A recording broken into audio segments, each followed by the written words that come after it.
Well, my name is Carl Mankey. I'm a barber, small-town barber in Owasso. 1 week ago today, I made a decision that I was going to open my barber shop. You know, I had gone 6 weeks without a paycheck, with no money coming in. You know, I've been in this business 59 years.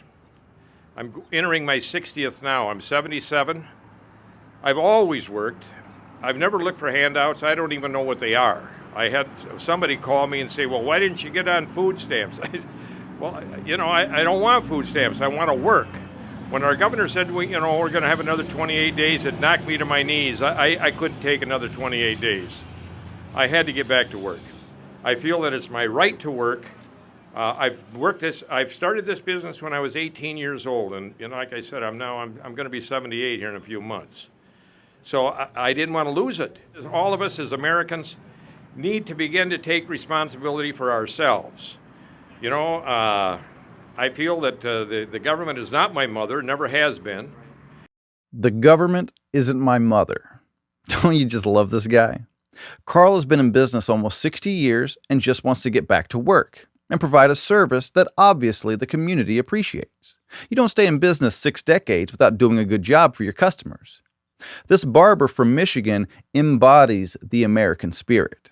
The main reason I'm here today is I want the public to understand what's happening to me by the government in full detail, the intimidation and the bullying, all because I'm trying to earn a living and provide for my family.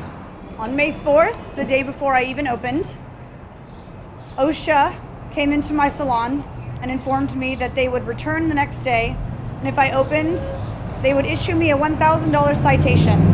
And if I didn't comply and shut my doors, they would then issue me a $70,000 citation. And on May 6th, the next day, my lease with the city of Salem was threatened, claiming that I was violating the order and therefore violating my lease. So yet another agency that was coming and threatening me and intimidating me. And if you can possibly believe this, on May 7th, Child Protective Services showed up at my home.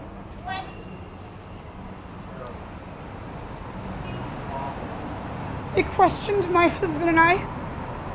They questioned my child without me present. They searched our home. And I've never expected such a violent, aggressive, vindictive thing could ever have been done to me or my family. Lindsay is another person who just wants to make a living, and she got visited by Child Protective Services because of it. Can you believe that? That's what we're up against. Democrats call Trump a fascist, but it's their leaders sicking the dogs of government on American citizens. Lindsay, the nail salon owner, and Carl the barber have been made examples of. They've been fined, a license has been suspended, and in Lindsay's case, the government went into her home to try to find a reason to take her kids away from her. This is absolutely unacceptable. Do you guys know how lucky we are that this pandemic happened on Donald Trump's watch? What would a Democrat be doing right now if he was in the White House? We know the answer to that question because we see what Democrat governors are doing in states where they hold office. They're using this pandemic to destroy Trump's economy, and Democrats are using it to try to change America. They've been praying for a crisis like this. It's what they've been trying to do with climate change for decades. It's why they've made K through 12 and college indoctrination centers. It's why the media protect Democrats while they lie about Trump.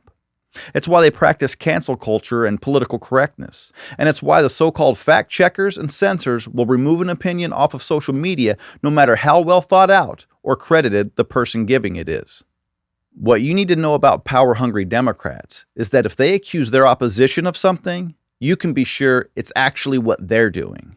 They're openly talking about using this crisis to change America. So why wouldn't they want a crisis to happen if it's such a good opportunity to change our country? They told us it was about flattening the curve to stop hospitals from being overrun with patients to where we look like a European country with a single-payer healthcare system. But it never got that bad, even though they issued policies where COVID-19 was sent directly into the places where the most vulnerable Americans live. Sending this virus into nursing homes on purpose should be one of the biggest scandals in history. The Secretary of Health in Pennsylvania actually moved his 95-year-old mother out of a nursing home. Just like in New York, nursing homes in Pennsylvania were forced to take COVID-positive patients, and now 70% of the deaths due to COVID-19 in that state have happened in nursing homes. This couldn't have been a crisis without thousands of people dying, and that has to make you wonder. We know the Green New Deal is not about saving the planet, just like we know destroying the economy was not about saving people from this pandemic, or they would have never sent this disease directly to the sickest, most vulnerable people in the country.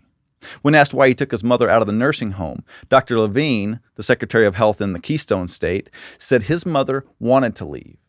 Yeah, I bet she did. Are we to believe that she was able to see the danger she was in while Democrat governors and health officials were oblivious to it? Just listen to how the media paint the narrative. And I say this to seniors who I'm so worried about, and I know we're all worried about you because the president's been acting so reckless over the past several months. Isn't that astonishing? Democrats force the virus into nursing homes, tens of thousands get sick and die, and then they blame Donald Trump. I'm sorry, Joe, but you don't care about seniors. This crisis has shown us who the fascists really are, and it's not Donald Trump. And it's also shown us who it is that really cares about Americans, and it's not Democrats. The governor of Oregon, Kate Brown, gave us a great example of how heartless Democrats are by sending Child Protective Services to someone's house who defied her executive order. If that doesn't disgust you, you're probably a Democrat. Like I said earlier, we're extremely lucky that Donald Trump is the president right now. And that's the simple truth. Thanks for watching. If you like this video, subscribe to our channel, and if you want to become a supporting member of Blue Collar Logic, click on the link in the description and give what you can.